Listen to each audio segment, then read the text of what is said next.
She captured $9 billion from the businessmen of Silicon Valley and was dubbed the youngest self-made billionaire in history. She appeared on the covers of the most prestigious magazines, and they called her the next Steve Jobs. Get to know Elizabeth Holmes, the world's youngest fraudster. In 2003, Holmes quit her chemical engineering program at Stanford University to set up her own company in Ross, Silicon Valley. She came up with a crazy invention for a machine that would completely replace the need for doctors. Holmes asserted that the device she envisioned would diagnose an ailment and provide treatment by only drawing a drop of blood.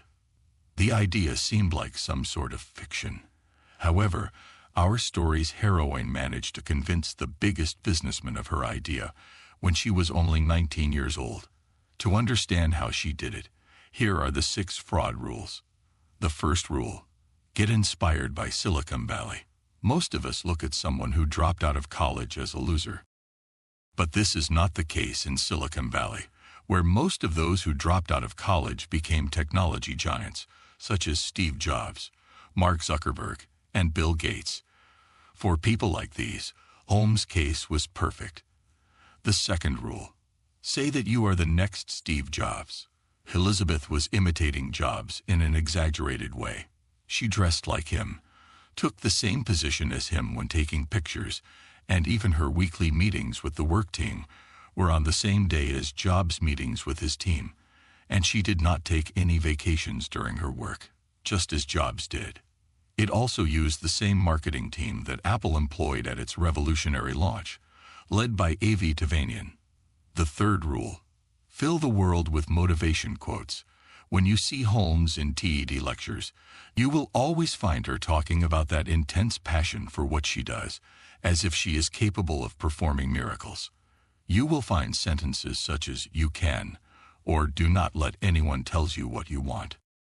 Even after news of her company's first scandal appeared in the Wall Street Journal, she replied, "This is what happens when you work to change things, and first they think you are crazy, then they fight you, and all of a sudden you change the world."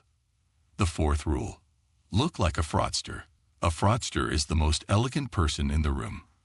From the very first moment, Holmes worked to show herself to be in a high position, both intellectually and financially. She appeared on the covers of the most prestigious magazines, such as Forbes and Fortune.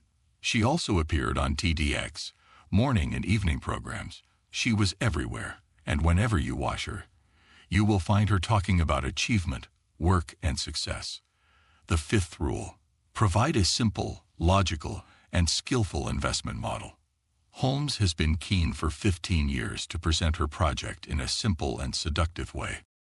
So she skipped the accurate scientific basics of her device and moved directly to the potential that salivated investors. A simple blood test process and a device the size of a home computer will encourage more people to take the tests, and therefore you do not need a laboratory for analyses, and there is no need for a doctor.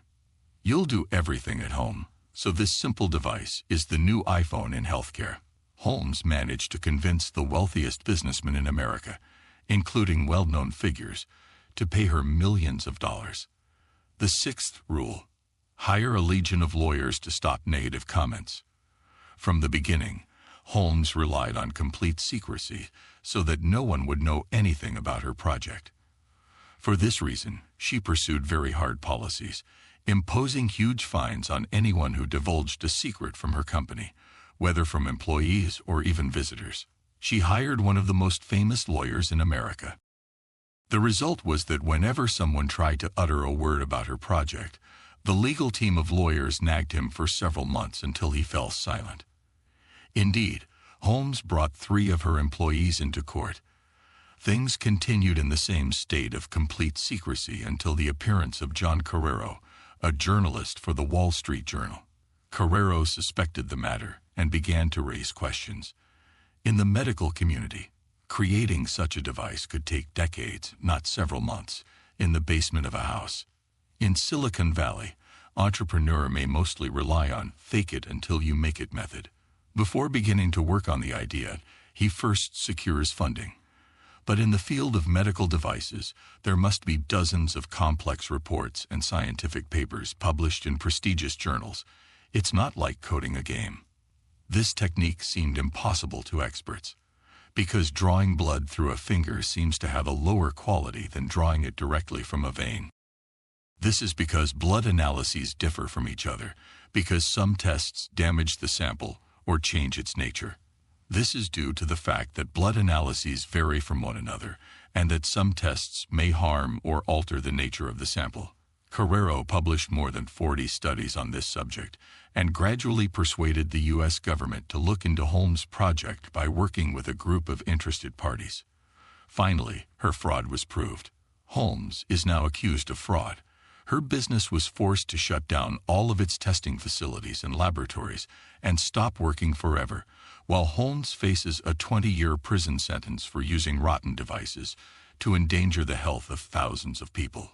Elizabeth serves as a symbol for everything superficial in today's society. She presented false and unreliable information in lovely, elaborate language.